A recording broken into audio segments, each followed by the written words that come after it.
Bismillahirrahmanirrahim. Assalamualaikum warahmatullahi wabarakatuh. Alhamdulillah hamdan katsiran thayyiban mubarakan fihi mubarakan alaih kama yuhibbu rabbuna wa yarda. Asyhadu an la ilaha illallah wahdahu la syarikalah wa asyhadu anna Muhammadan abduhu wa rasuluh amma ba'd.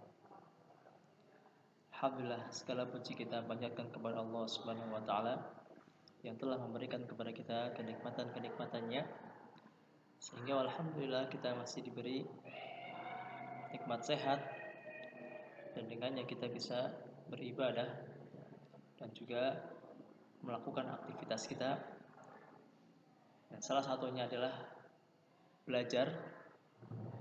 Mudah-mudahan apa yang nanti insya Allah akan kita pelajari bisa dipahami dengan baik dan bisa bermanfaat. Kita akan lanjutkan pembahasan ulumul hadis atau mustalahul hadis. Kita sampai pada muttarib, dan sekarang kita akan lanjutkan pada materi yang berikutnya, yaitu al-idraj fil matan. Al-idraj fil matan. Idraj yakni sisipan fil matan, di dalam matan. Sisipan di dalam matan. Yang akan kita pelajari yang pertama adalah ta'rifu, yaitu pengertiannya atau definisinya. Kemudian yang kedua, makanuhu ma'at tamtsil, tempat sisipannya ma'at tamtsil, bersama dengan contohnya. Dan yang ketiga ada mata yahkumu bihi, yaitu hukumnya, kapan dihukumi sisipan itu, atau apa hukum sisipannya. Masuk yang pertama, yaitu pengertiannya, al-idraju fil matan, sisipan di dalam matan. Apa itu maksudnya? An yadkhula ahadur ruwat fil hadis kalaman min 'indih biduni bayan, imma tafsiran li kamilatin aw istinbatan li hukmin aw bayanan li hikmatin. Yang namanya sisipan di dalam matan adalah seorang perawi, jika salah seorang perawi ahadur ruwat an yadkhula fil hadis, yang memasukkan di dalam sebuah hadis kalaman, ucapan. Maksudnya di sini adalah memasukkan ucapan ke dalam matan hadis. Min 'indihi, ucapan dari dia, biduni bayan, tanpa adanya penjelasan. Hal ini dilakukan apa? Imma tafsiron, sebagai bentuk menafsirkan hadis itu, likamilatin, untuk menyempurnakannya, aw istinbatan li hukmin, atau untuk menarik kesimpulan dari suatu hukum, aw bayanan li hikmah, atau bertujuan untuk menjelaskan hikmah tertentu dalam sebuah hadis. Itu fungsi daripada idraj. Bisa sebagai menafsirkan hadis, kemudian yang kedua bisa menarik kesimpulan hukum, dan yang ketiga untuk menjelaskan tentang hikmah dari hadis tersebut. Kemudian yang berikutnya, wa yakunu fi awalil hadis wa wasatuhu wa akhiruh. Wa yakunu fi awalil hadis wa wasatihi wa akhirih. Dan idraj di sini sisipannya itu berupa di awal hadis, wa wasatihi, dan di tengah hadis, dan yang terakhir ada wa akhirih, di akhir hadis. Misalu fi awalih, contoh daripada sisipan yang berada di awal hadis, sebagaimana hadis Abi Hurairah radhiyallahu anhu, asbihul wudu wailul aqab minan nar. Asbihul wudu, sempurnakanlah wudu, wailul aqab minan nar, celakalah bagi orang yang tidak menyempurnakan wudunya dengan tidak membasuh tumit-tumitnya. Yang ini maksudnya ketika orang tidak menyempurnakan wudunya, ya tidak basah tumitnya, maka itu termasuk dari api neraka yang akan dibakar. Tumit yang tidak terkena air wudu. Lafaz asbihul wudu di sini. Faqaluhu asbihul wudu, lafaznya adalah mudraj. Ini maksudnya sisipan. Asbihul wudu merupakan sisipan min kalami Abi Hurairah, dari ucapannya Abu Hurairah. Winadhu riwayat Bukhari. Hal ini dijelaskan di riwayat Bukhari, ya, dari Abu Hurairah. Annahu qala, bahwasanya dia mengatakan asbihul wudu, sempurnakanlah wudu, fa inna Abul Qasim sallallahu alaihi wasallam qala walil aqab minan nar. Dikarenakan Abul Qasim yaitu Rasulullah mengatakan atau bersabda walil aqab minan nar, celakalah bagi yang tumitnya. Ya, maksudnya tumitnya ini tidak sempurna, tidak terkena air wudu, minan nar, dari api. Wa mithaluhu fi wasatih, dan contoh daripada sisipan yang berada di tengah hadis, sebagaimana hadis Aisyah radhiyallahu anha fi bad'il wahyi, yaitu di dalam permulaan wahyu, bi Rasulillah sallallahu alaihi wasallam, yang turun kepada Rasulullah sallallahu alaihi wasallam, wa fihi, di dalamnya, wa kana yakhlu bi ghari Hira fayatahannathu fihi wa huwa ta'abbud al-layali dawatil adad. Dan beliau menyendiri, yakhlu, menyendiri dan merenung bi ghari Hira, yaitu di gua Hira. Fayatahannath, dia beribadah di dalamnya, ya. Disebutkan di sini wa huwa ta'abbud, dia beribadah al-layaliya, selama bermalam-malam dawatil adad, yang dapat dihitung, ya, jumlah malamnya dapat dihitung. Faqaluhu wa huwa ta'abbud, perkataan wa huwa ta'abbud, ya, dalam hadis itu mudraj, adalah sisipan min kalami Zuhri, yaitu ucapannya Zuhri, winadhu riwayat Bukhari, yang dijelaskan di dalam riwayat Bukhari, min tariqatin bilafdin wa kana yakhlu bi ghari Hira fayatahannath fihi. Ya, di sini cuma fayatahannath itu asalnya, tetapi di sini ada tambahan at-ta'abbud. Ya, karena huwa ta'abbud itu merupakan sisipannya. Al-layali dawatil adad. Ya, di hari-hari atau di malam-malam yang dapat dihitung. Nah, ini sisipan di tengah. Ya, sisipan di tengah.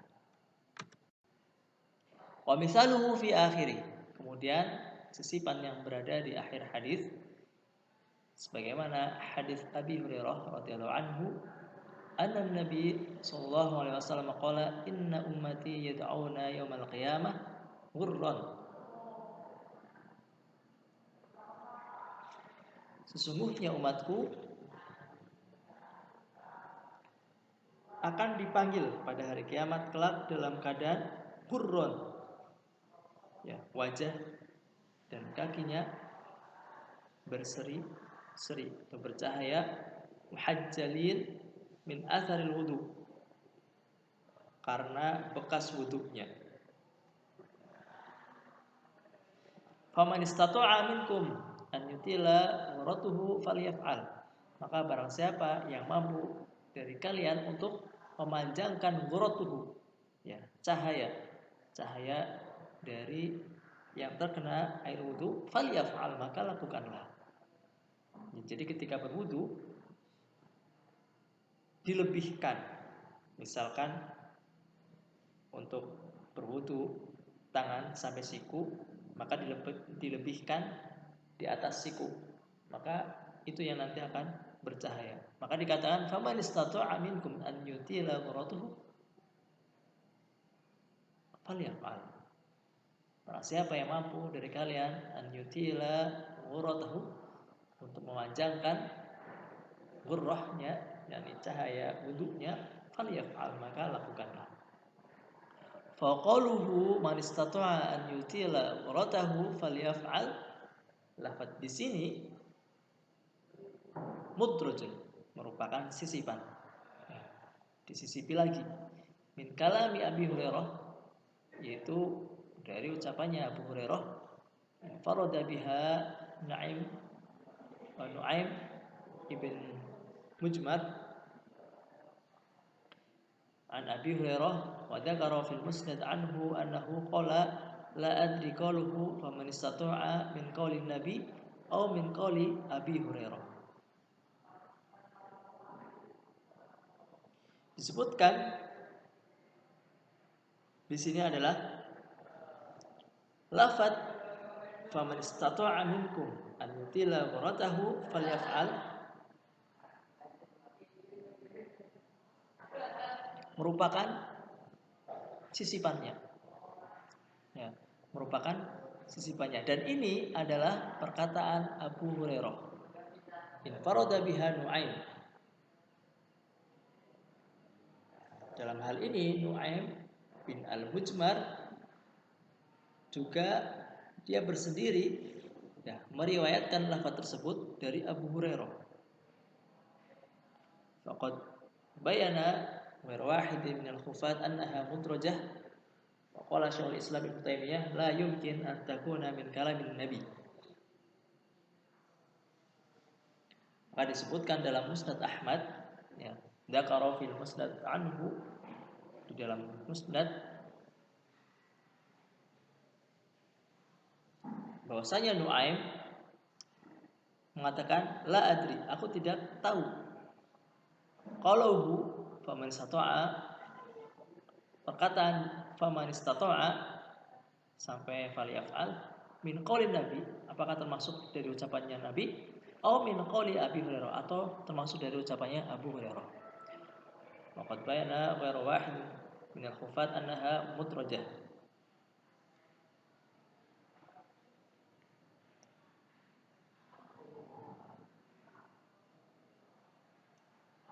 Di sini para ahli hadis, ya, menjelaskan bahwa kalimat tersebut adalah mudraj. Ya, qad bayyana wa wahid min al-hufat, tidak hanya satu ya dari para hufat, artinya banyak ya, banyak dari hufatul hadis, annaha mudrajah, bahwasanya lafaz tersebut termasuk mudraj, itu sisipan.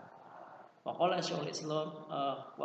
Syekhul Islam Ibnu Taimiyah, Syekh Islam Ibnu Taimiyah mengatakan la yumkin an takuna min kalamin nabi. Tidak mungkin lafaz tersebut berasal dari sabda Nabi sallallahu alaihi wasallam. Kemudian yang terakhir, wala yahkumu bil idraj illa bidalilin, imma min kalamir rawi aw min kalamin ahadil a'immatil mu'tabirin aw min al kalamil mudraj bihaitsu yastahil ay yaqulahu an-nabi sallallahu alaihi wasallam.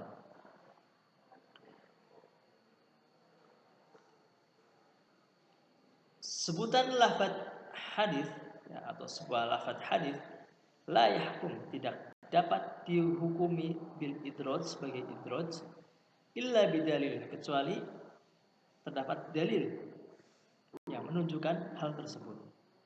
Imma min kalamir rawi, baik dalil yang berasal dari perkataan rawi, atau min kalami ahadil a'immah, atau dari ucapan salah seorang imam al-mu'tabirin, ya, imam mu'tabir yang terpercaya, atau minal kalamil mudraj, atau